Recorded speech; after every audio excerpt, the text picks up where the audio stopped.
Hey, this is Lefty. So, we got another Showtime championship boxing show today. And quick update: we're 8-1. We went 2-1 last week. Uh, Misael Lopez lost by 1 round as a plus 170 dog. And I'm not mad at it. We didn't lose much. We didn't lose anything. I think we made money, but either way, so 8-1 isn't bad. I'm not worried about that. Sometimes you put money on dogs because you see value. If you put money on the other guy at minus 225, you were not feeling that great when those cards were coming in. I'm telling you that. So, so we got a triple header tonight. First fight up is Alvis Rodriguez against Joseph Adorno. Joseph Adorno, well, actually both fighters are former ESPN guys, right? They're former top-ranked guys. And Alvis Rodriguez had a bad showing, real bad. I mean, he looked terrible. I think he was reading his own headlines a little bit. He wasn't working that hard, and Top Rank just got frustrated and released him. Either that or they didn't re-sign him. But same thing with Joseph Adorno. Joseph Adorno is 17-1-2. He could easily be 17-3. And Alvis Rodriguez is actually minus 380 on this. So if you had $380 to bet on this fight, to win 100, you got to bet $380. I mean, it's terrible. It's really reflects where they are, or where they are in their careers.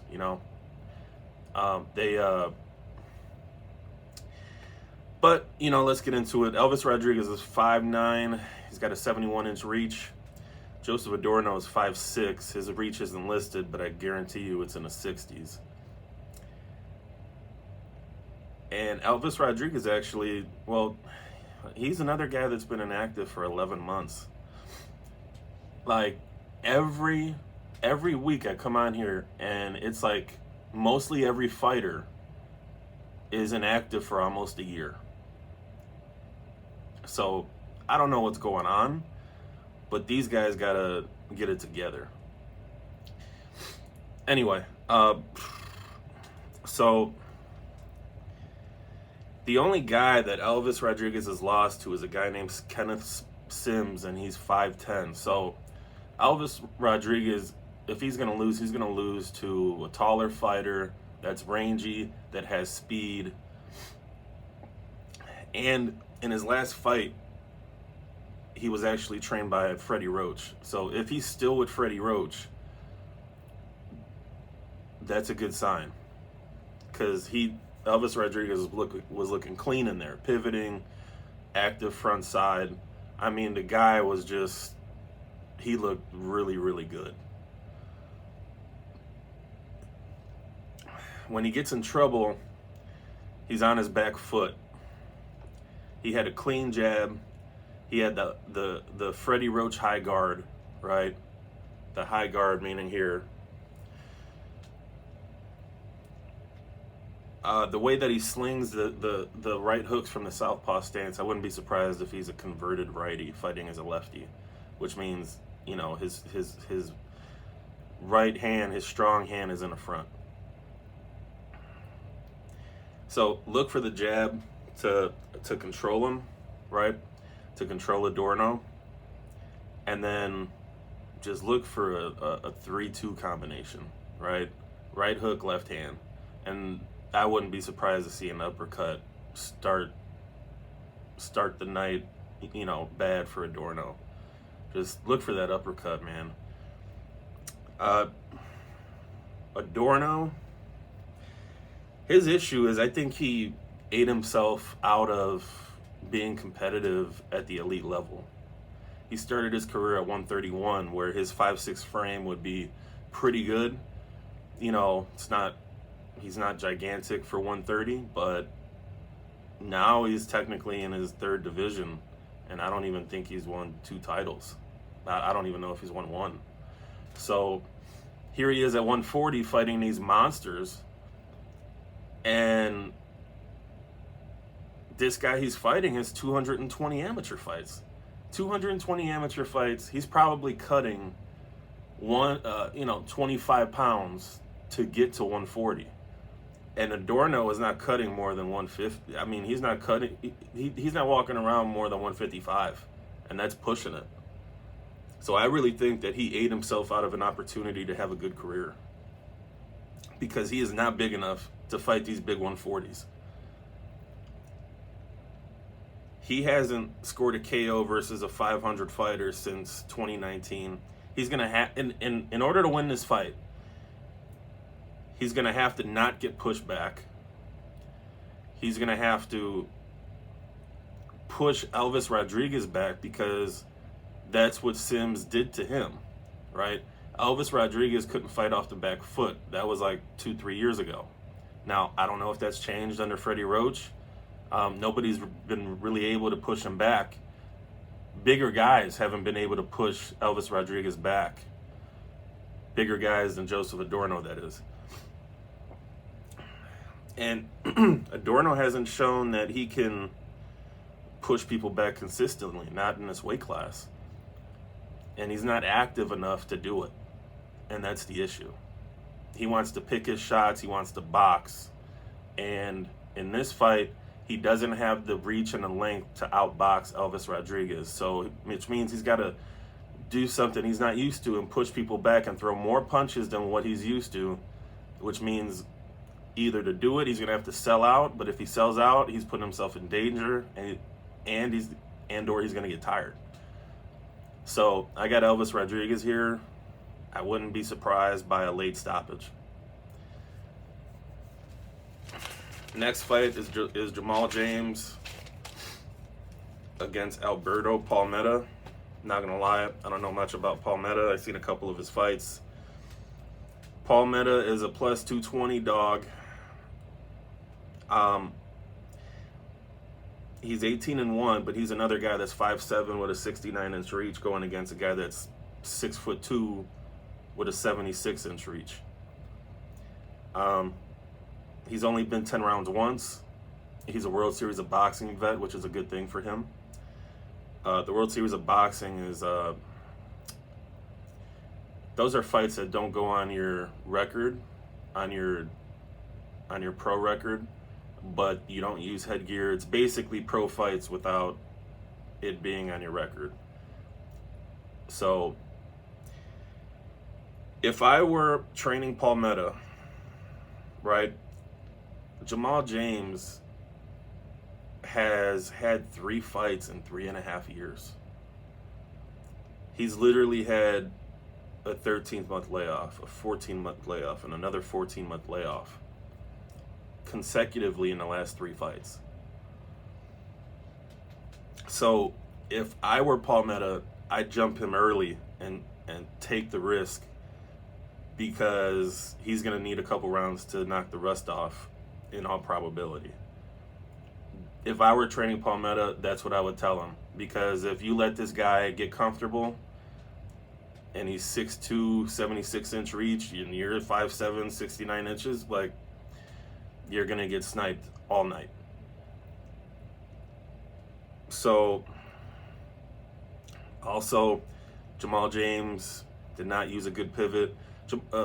One of Jamal James's losses was against Butayev. I forgot his first name, but his last name is Butayev, and Butayev is just technically sound, and he's got hundreds of amateur fights. I mean, I don't know if Palmetta has that many amateur fights. From what I've seen, he's not that technically sound. When he throws his left hand, sometimes he brings his back foot with him, which means that at some point he's square in that exchange. And if you counter him right, he's going down. He might not be hurt, but he's going down, which is going to cost him points in the decision. And also, Butayev could fight as a southpaw, which is what gave Jamal James a lot of problems. And he's just a tough guy. So, you know, he works under a high guard. I would try to duck underneath Jamal James's shots. You know, if you're taller, you want to maximize your height. If you're short, you want to get shorter, right? Another thing about Palmetta, he's not very active, and he's gotta be in this dude's face and try to get him out of there before he gets too comfortable. And from what I've seen, the tape doesn't make it. Just the tape just doesn't favor him. Jamal James has had great competition, right? He fought Butayev and fought on reasonably even terms until he got beat up and knocked out. He fought Thomas Delorme. He fought Abel Ramos. He fought Diego Chavez, who gave Keith Thurman a really good fight on HBO years ago. He fought your Dennis Ugas. He fought Omato. Like his record and the names that he's competed against are just loaded for a guy that doesn't have a title. He's got great boxing ability. He's tall. He's big. The only thing is he hasn't been very active. If he loses against this guy, this dude that's 5'7" with a 69-inch reach, there's no point in resuming a career. Now, another concern, supposedly, he's had COVID like 3 times. So, what does that do to his wind? What does that do to him later on in the fight? How does that inactivity affect him? These are all reasons why Palmetta needs to be in his face early and often. And if I'm training Palmetta, you got to show me that the inactivity and COVID hasn't affected you. You just got to show me. And I'm going to make you prove to me that it hasn't. That's where I am with this fight. Now, Jamal James has options. He could fight mid-range, he could fight outer range, he could do a lot of things in here. Palmetta as a better. Palmetta's got to show me that he could fight at this level against this guy that's fought this level of competition. And if we lose our parlay because of this fight, hey man, it is what it is. But the tape, to me, all things considered, the tape tells me Jamal James is going to win this fight, and he's going to win it. He should win it handily. And if he doesn't, that says something. So, by the way, Jamal James is a minus 295. So, he's a 3-1 favorite. Let's get to the main event. This should be a dog fight. I don't like the odds for this fight. I think they should be a little bit closer, but no one knows who Jeremias Ponce is. That's the issue. Jeremias Ponce against Subriel Matias. Ponce is 20-0 with 20 knockouts. He's one of those dudes. I forgot where he's from, man. He's from one of them dudes from I can't believe I didn't write it down. Anyway, he's one of those dudes from those Latin American countries, like a Venezuela or like a Argentina, that has a good record but hasn't fought here too much. But when he's fought here, he's won, obviously because he's undefeated. But he's 5'11", and his style is very similar to a Navarrete, right? He's a tall, lanky guy for the division. He falls in with his punches. He throws uppercuts from far out. He's got a good jab when he uses it. And he tries to come at you with crooked shots from far away. He's the kind of guy that if you let him get forward momentum, he's going to use that to throw looping shots And those looping shots with this kind of with his height and the leverage that he has on those shots, it's gonna hurt. Now, I expect him to try to box for the first 2 to 3 rounds until Matias forces him not to box. Okay? This dude is gonna try to box, but his temperament is gonna come out at some point, and it's gonna be a street fight. And then that's where we're gonna see one of the better fights of the quarter, basically. We're going to see one of the better fights of the quarter, I think. If I were in Ponce's corner, I'd be reminding him to box all night. However, now both guys have been off for about a year again, but Subriel Matias is Puerto Rican. The fight opened at minus 450. By the time I placed my bet, it was minus 380. So there has been some cash going Ponce's way as the fight has come up.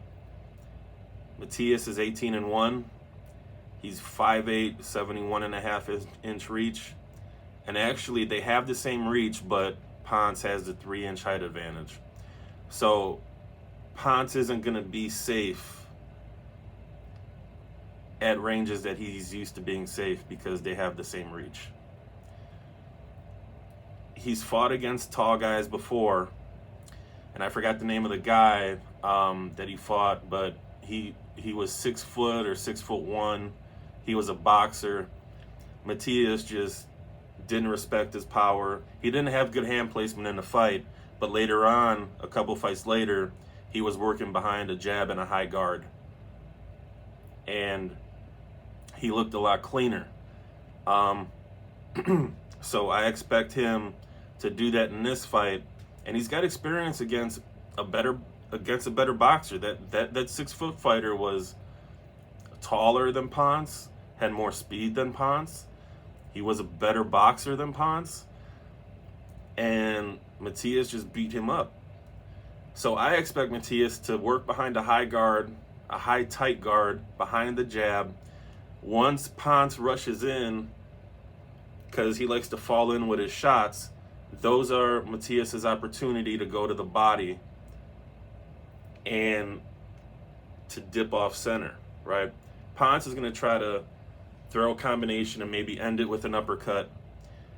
It's going to be integral to Matias's strategy to keep off the center line and pivot against those uppercuts. Right, the high guard is going to take away the looping shots. He's going to catch those on the shoulders and the arms, which sucks, right? But it's not your face. And then Ponce is going to try to catch the shorter fighter with the uppercut, and he's just got to dip off the center line and pivot and get out of there and work the body on his way out.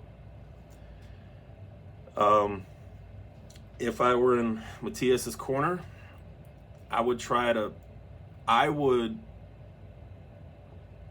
get in Ponce's face, make him engage in a dogfight. Ponce's hand placement isn't great. It's not. So if you throw short, straight shots against his long looping shots, your shots are going to get there before his get to you. And that's going to push him back. I would make him prove to me that he can fight going backwards. And I would I would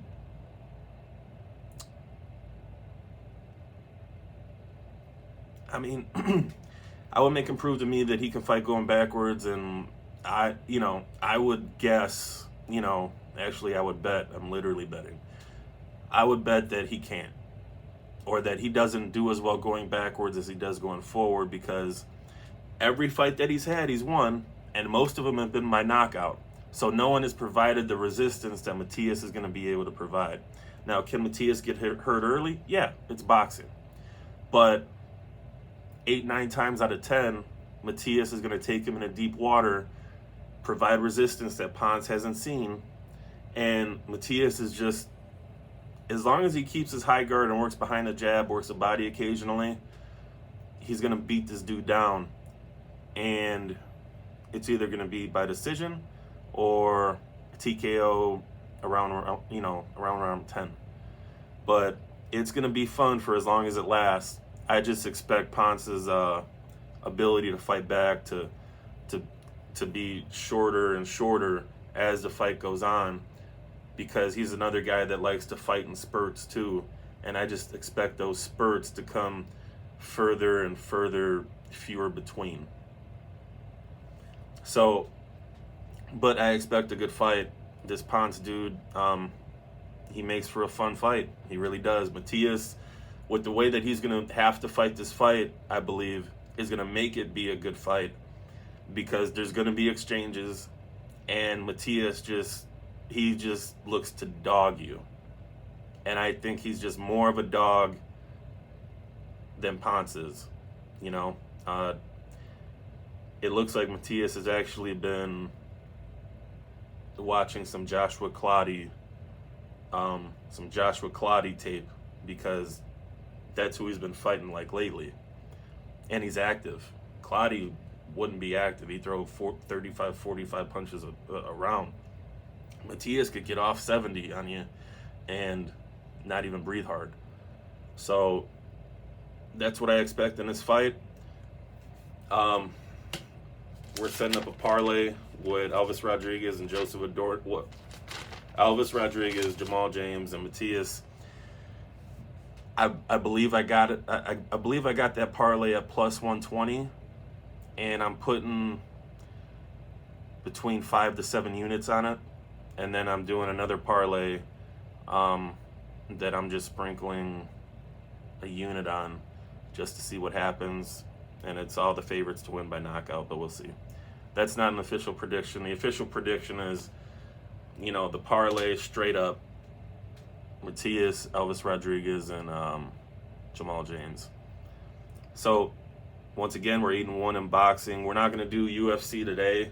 We're going to do UFC next week, because that's a huge card. John Jones is coming back, and this card kind of sucks. So, but that's where we're at. We're 2-0 in UFC, 8-1 in boxing. I swear we're gonna get around the NFL and stuff. Franchise tag just started, so there's a lot of interesting rumors going around, and we'll get into that. But anyway, have a good night, and peace.